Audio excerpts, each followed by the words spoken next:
At 18, I started noticing signs of hair loss. If I hadn't taken the steps I'm sharing here, I might have dealt with permanent hair loss. You're not alone. 50% of men and 40% of women experience hair issues by age 50. This video can help everyone, especially those who, like me, couldn't afford to lose their hair. I'll share how I overcame hair loss and provide a step-by-step guide to reverse or prevent it.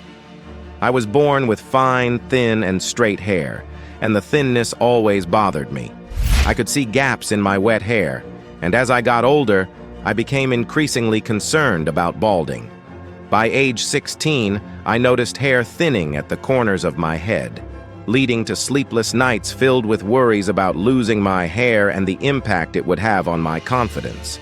Through extensive research, I gained knowledge on this topic, and fortunately, the tactics I employed worked for me. Initially, I started with nightly scalp massages, unsure if they would make a difference. However, recent studies show that scalp massages increase blood flow, benefiting hair follicles.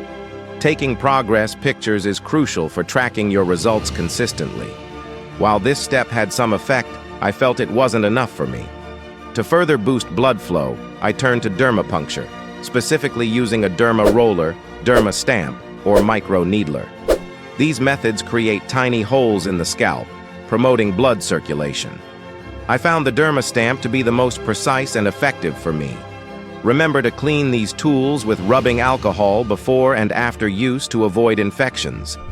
The turning point in my hair recovery came with step 3, minoxidil. This liquid or foam solution transforms inactive peach fuzz into dark, thick hairs. Applying minoxidil twice a day showed almost instantaneous results for me, making a significant difference in just 5 months. Step 4 involves considering finasteride, a product available in pill or foam form that stops hair loss by blocking the hormone DHT.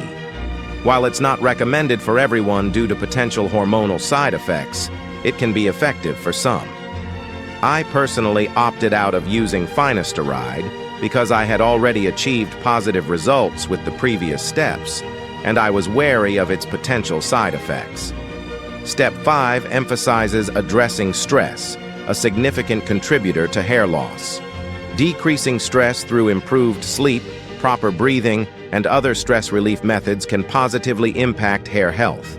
Additionally, avoiding excessive hair touching and maintaining good overall health can help prevent hair loss.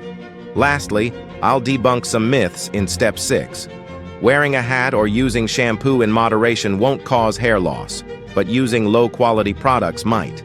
Shaving your head won't make your hair grow back thicker, as it doesn't affect your scalp. The key is to focus on overall self-improvement beyond just appearance. Remember, making your hair look good is just the first step to self-improvement.